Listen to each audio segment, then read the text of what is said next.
C'est parti pour le coup d'envoi du dernier match de cette 7e journée du championnat national entre Hier Karkira et le SO. On se met sur la ligne, messieurs, on reste en jeu sur la ligne.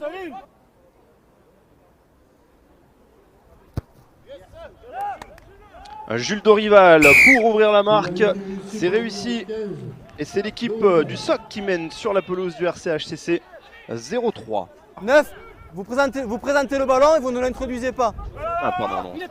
On ne l'a pas introduit. Attention, ça joue rapidement à la main du côté des joueurs varois. Ballon ramassé par un troisième ligne Beaumont qui va essayer finalement de sortir. La nouvelle charge et l'essai marqué entre les perches par l'expérimenté Loni Huila, le Tongien qui est venu boucler en force cette situation.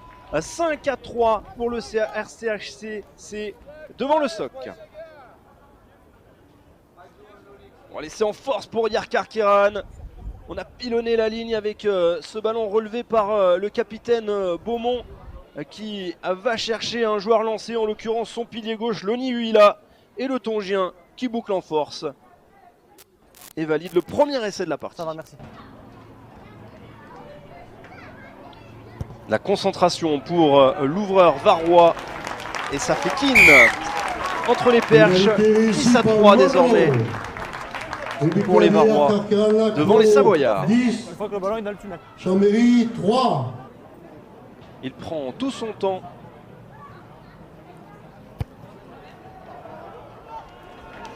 Et Lucky Monroe qui réussit une troisième tentative sur 3 tentées.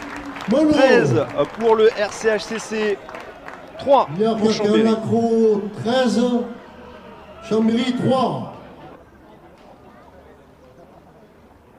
La course d'élan pour l'ouvreur, droit vers les petits, bon, derrière les poteaux et surtout entre les perches pour une nouvelle réussite de Lucky Monroe et le score 16-3 en faveur du RCHCC devant le SOC. On essaye d'aller l'attaquer, c'est bien fait par Lucky Monroe, le dégagement de Thomas Sonetti pardon. Rouge, avec rouge, Jules Dorival désormais qui monte une chandelle, la prise de balle de son vis-à-vis Jocelyn Bouchon. C'est le premier. Et le passage par le sol, c'est gratté par les joueurs chambériens.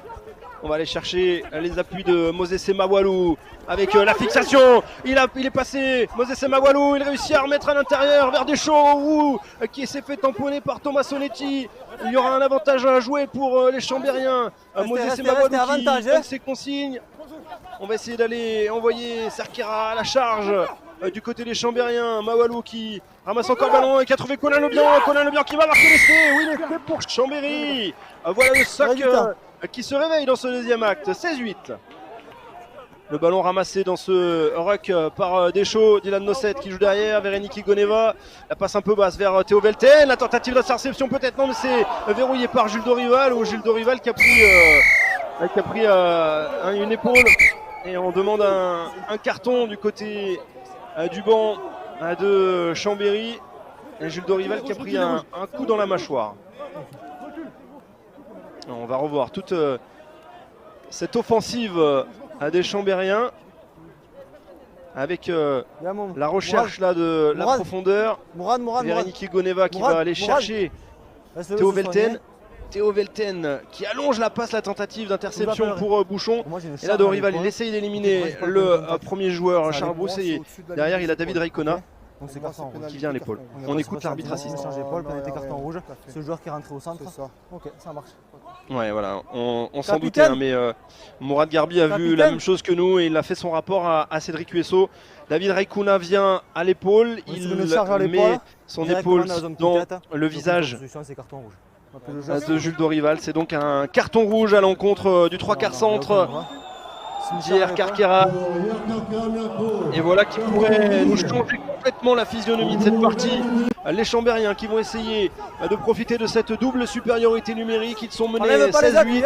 Ils vont peut-être chercher à renverser la partie. Le ballon dans les mains du demi de mêlée. On va aller chercher Pisano désormais. Dylan Nosset qui relève ce ballon. Il y a C'est une le petite noir dans taquette son ici camp. à l'arrière. C'est le Goleva noir qui va dans aller son chercher sur l'aile Théo Velten. Théo Velten qui est plaqué un petit peu haut. Il y aura une nouvelle pénalité.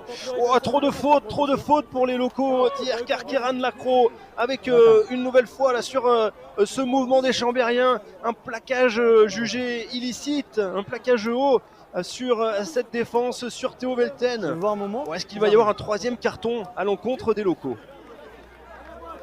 Alors, ce sera une simple pénalité, je pense. Mais ils doivent soigner leur indiscipline, là, les joueurs d'hier. Karkeran Lacro. Avant qu'à l'action Non, c'est le qui noir tape. qui tape Non, dans non, son non, camp. avant. Il y a une passe entre deux joueurs, le ballon. Ça marche. Ah, intervention de l'arbitre assistant qui a vu un en avant, lui, avant la pénalité. Oui, il y a un plaquage. Je suis d'abord sur un plaquage haut. Il me dit un en avant, mais c'est pour moi. D'abord, il y a un plaquage haut du noir. Ok, toi, qu'est-ce que tu. Est-ce qu'il y a essai ou pas? il y a essai. Il y a essai? Ok. Eh bien, il y aura essai en fait. L'essai a été marqué. Incroyable Non, pour dans moi, un je dis deuxième le temps. banc. Les Varois n'ont pas encore scoré dans ce deuxième acte et vont tenter de le faire sur cette nouvelle pénalité. Lucky Monroe est presque face au perche et il passe ce coup de patte. 19 à 15 désormais pour le RCHCC. Lucky Monroe qui a pris son temps, qui est un peu plus loin que des 22 mètres pour passer cette pénalité et permettre à son équipe de mener 22 à 15 dans ce deuxième acte. Le RCHCC qui reprend un essai transformé d'avance sur l'équipe chambérienne. Et il reste très peu de temps à jouer. Qu'est-ce qu'on va faire du côté d'hier Karkeran Lacro? Je pense qu'on va chercher surtout à sécuriser la victoire plutôt que noter le point à l'équipe où il s'est fait. Dubier va taper en touche et c'est fini. Victoire de cette équipe. Karkeran Lacro devant Chambéry sur le score de 22 à 15. 22 à 15.